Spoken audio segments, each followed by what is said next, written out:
இன்றைக்கி மகா சிவராத்திரி. இன்றைக்கி நம்ம எல்லாருமே ஒன்றா சிவனை நல்லா மனசார வேண்டிக்கிட்டு இருக்கோம். எல்லாருமே நல்லா இருக்கணும் அப்படின்னு. ஸோ நிறைய பேர் கோவிலுக்கு போய் அபிஷேகம்லாம் பார்த்து அங்கே ஃபுல்லாக இரவு முழுக்க அங்கே இருப்பாங்க. நம்ம இன்றைக்கி வீட்டிலையே சிவனுக்கு அபிஷேகம்லாம் பண்ணி பூஜை பண்ண போகிறோம். 4 கால பூஜையும், அதாவது சாயந்தரம் 6 மணிலேருந்து அடுத்த நாள் காலையில் 6 மணி வரைக்கும் நம்ம முழிச்சிருக்க போகிறோம். இந்த டைமில் இந்த டியூரேஷனில் என்ன நடக்கும் அப்படின்னா, நம்ம சிவனை மனசார எந்த ஒரு டிஸ்ட்ராக்ஷனும் இல்லாமல் சிவனை கும்பிட போகிறோம்.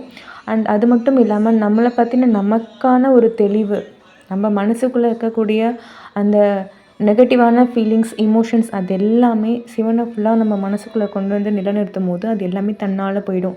ஏன்னா சிவன்னு சொல்லுவாங்க, அவர் பெரிய அழிக்கும் கடவுள் அப்படின்னு சொல்லுவாங்க இல்லையா? அழிக்கும்ன்ற மீன்ஸ் அவர் நமக்குள்ளே இருக்கிற அந்த நம்மளை சுற்றி இருக்கிற அவர் நமக்கு தீங்கு விளைவிக்கணும்னு நினைக்கிற அனைத்து தீய விஷயங்களையுமே தான் அழிப்பார். நமக்கு எப்பயுமே நல்லது மட்டுமே செய்வார். அதுவும் ரொம்ப ஸ்ட்ராங்காகவே நமக்கு நல்லது செய்வார். அதுக்காக மட்டுமே அவர் நம்மளை எடுத்துப்பார் அப்படிங்கிறதுல எந்த ஒரு சந்தேகமுமே வேண்டாம். நிறைய பேர் அவர் அழிக்கும் கடவுள்னு சொல்லி அவர் கும்பிடக்கூடாதுன்னு நினைப்பாங்க. பட் உண்மை தெரியாதவங்க அப்படி சொல்கிறாங்க. அந்த இன்றைக்கி அபிஷேகத்தை என்னென்ன அபிஷேகம் நம்ம பண்ணியிருக்கோம் அப்படின்னா, மஞ்சள், குங்குமம், திருநீர், சந்தனம் அண்ட் பால் அபிஷேகம் பண்ணி தான் பூஜை பண்ணியிருக்கோம். நெய்வேத்தியம், ஒவ்வொரு கால பூஜைக்குமே ஒவ்வொரு நெய்வேத்தியம் வைக்க போகிறோம். ஸோ கோயிலுக்கு போக முடியல, வீட்லேயும் பண்ண முடியல, ஆனால் சிவனை மனசார நினைக்கிறேன் அப்படிங்கிறவங்களுக்கு இந்த வீடியோ ஒரு சிறந்த ஒரு அபிஷேகத்தை ஷேர் பண்ணுறக்கூடிய ஒரு வீடியோவாக இருக்கும். அதுக்காக தான் இப்போ இதை நான் ஷேர் பண்ணுறேன். என்னோடு சேர்ந்து நீங்களும் நம்ம சிவனை நல்லா கும்பிடலாம். அண்டு நமக்கும் சிவனுக்கும் என்னென்ன தொடர்பு எப்படி இருக்குது அப்படிங்கிறத நான் அடுத்த வீடியோவில் நான் சொல்கிறேன். ஏன்னா சிவனை நிறைய பேர் கும்பிடக்கூடாதுன்னு ஒதுக்கி இருப்பாங்க.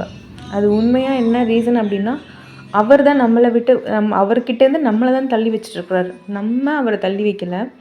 எப்போ சரியான டைம் வருமோ அப்போது நம்ம மனசுக்குள்ளே அவர் ஃபுல்லாக நம்மளை ஆக்குபை பண்ணிக்குவார். நம்ம தன்னால் அவரை தேடி போகும். அந்த டைம் வர வரைக்கும் அவருக்கும் நமக்கும் சம்மந்தம் இல்லாத மாதிரி தான் தோணும். ஸோ இப்போ நம்ம ஒவ்வொரு அபிஷேகங்களாக பார்த்து சாமி கும்பிடுவோம். சிவனோட அருள் நம்ம எல்லாத்துக்குமே ஃபுல்லாக நிறைஞ்சு கிடைக்கட்டும்.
அபிஷேகம் எல்லாம் பண்ணி சிவனை அழகாக அலங்காரம் பண்ணி நாங்கள் நல்லா சாமி கும்பிட்டாச்சு. இப்போ நெய்வேத்தியத்துக்கு வந்து பச்சை பயிறு. ஊர்லலாம் வந்து சிவராத்திரி எப்போ வந்து பார்த்திங்கன்னா பயிர் வகைக்குள்ளே வேக வச்சு தான் சாப்பிடுவாங்க. ஸோ அந்த டே ஃபுல்லாகவே அது மட்டும்தான் சாப்பிடுவாங்க. ஒன் டைப் ஆஃப் விரதம் அந்த மாதிரி இருக்கும். ஸோ அதனால் எனக்கு தோணுனதுனால நான் பச்சை பயிர் வச்சு கும்பிட்ருக்கேன். முதல் கால பூஜைக்கு. அடுத்த கால பூஜைக்கு வேறு ஒரு நெய்வேத்தியத்துக்கு வைக்கணும். என்ன சிவராத்திரிக்கும் சிவனுக்கும் நமக்கு என்ன சம்மந்தம் அப்படிங்கிறதெல்லாம் அடுத்த வர வீடியோஸில் நான் சொல்கிறேன். ஆனால் ஒன்று மட்டும் உண்மை என்ன அப்படின்னா, நமக்கு நம்மளை நடத்துறதுக்கு இல்லை நம்ம வீட்டில் பெரியவங்க நமக்கு அப்பா அம்மா அப்படின்னு யாருமே இல்லை அப்படின்னு நம்ம ஃபீல் பண்ணும்போது அந்த மாதிரி சமயங்களை வந்து ஆட்டோமேட்டிக்காக சிவன் வந்து நம்மளை அடாப்ட் பண்ணிப்பார். அது நான் உணர்வுபூர்வமாக நான் உணர்ந்ததுனால தான் இன்றைக்கி இந்த சிவராத்திரியை நம்ம வந்து சிவனோடு சேர்ந்து நம்ம வந்து பயணிக்கிறோம். அது வந்து வெளியிலேருந்து பார்க்குறவங்களுக்கு இது என்ன புதுசாக இருக்குது அப்படின்னு நிறைய பேருக்கு தோணலாம். பட் உணர்வுபூர்வமாக அதை ஃபீல் பண்ணவங்களுக்கு மட்டும்தான் தெரியும் சிவனுக்கும் நமக்கும் உள்ள அந்த ரிலேஷன்ஷிப் என்ன அப்படிங்கிறத. ஸோ நம்ம அடுத்த காலப்பூச்சியில் நம்ம சந்திக்கலாம்.